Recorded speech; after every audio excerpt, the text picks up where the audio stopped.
నా ప్రియమైన బిడ్డా, నా మాత్రు జాగ్రత్తగా ఆలకించుము. నేను ఎన్నిసార్లు చెప్పినా నీవు అర్థం చేసుకోవడం లేదు. చిన్న తప్పే కదా, పెద్ద తప్పు కాదు కదా, పెద్ద తప్పైతే పాపం కాని చిన్న తప్పు పాపము కాదు కదా అని నీవు అనుకుంటావు. చిన్న తప్పు అయినా పెద్ద తప్పు అయినా తప్పు తప్పే కదా. అది తల్లిదండ్రులైన ఆదాము అవ్వలు కూడా అదే చేశారు.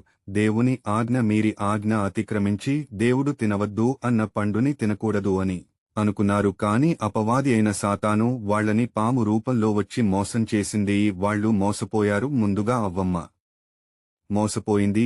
దేవుడు ఈ పండు తింటే చచ్చిపోతావు, తినవద్దు అన్నాడు. కాని ఆ పండు తింటే నీవు సావనే సావవు, నీవు దేవుని జ్ఞానము పొందుకుంటావని, దేవుని వలె నీవు అయిపోతావని దేవుడు అబద్ధమాడాడని నేను చెప్పినది నిజమని అవ్వమ్మకు చెప్పింది సాతాను. అవ్వమ్మ ఇది నిజమే అని నమ్మి తినవద్దన్న పండును తిని తప్పుచేసి పాపం మూట కట్టుకున్నది. అవ్వమ్మ తర్వాత భర్త అయిన ఆదాము దగ్గరికి ఒక పండు పట్టుకుని వెళ్లి ఆయనకి ఇవ్వగా ఆదాము కూడా తిని తప్పుచేసి పాపం మూట కట్టుకున్నాడు. కనువిప్పు కలిగింది. అప్పటికి ముందు వారికి శరీరం మీద బట్టలు లేవు. ఈ పండ్లు తిన్న తర్వాత కడుపు కలిగాక వారి మొల చుట్టూ ఆకులు కట్టుకుని చెట్టు చాటున దాక్కుని ఉన్నారు. దేవుడు సాయంత్రం వస్తున్నప్పుడు నడక శబ్దము విని చెట్టు వెనకాల ఆదాము అవ్వలు దాక్కున్నారు. ఆదాము ఎక్కడున్నావు అని పిలవగా నేను మీరు వచ్చే శబ్దం విని చెట్టు చాటున దాక్కున్నాను అని చెప్పాడు.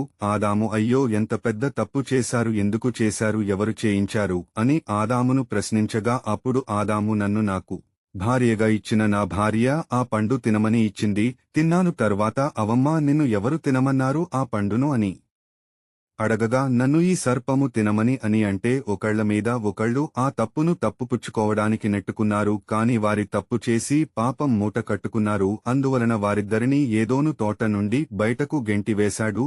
దేవుడు అంటే వారి పిల్లలు కూడా పాపములో పడిపోయారు. ప్రియులారా, నీవు కూడా అదే బాటలో ఉన్నావు. తప్పు చేస్తున్నావు. తప్పు చేసేటప్పుడు తప్పు చేస్తే పాపం మూటగట్టుకుని నరకానికి వెడతామని నీకు తెలియదా? నీకు తెలుసు అయినా నీవు అదే పాపం చేస్తున్నావు. తప్పు చేయొద్దు. తప్పు చేస్తే తప్పు చేసే పాపముల పడిపోయి నశించిపోతావు అని నరకానికి వెడతావని ఎన్నిసార్లు చెప్పినా, ఎన్నిసార్లు వివరించినా నీవు అర్థము చేసుకోవడం లేదు. ఇప్పటికైనా నా మాటలు అర్థం చేసుకో.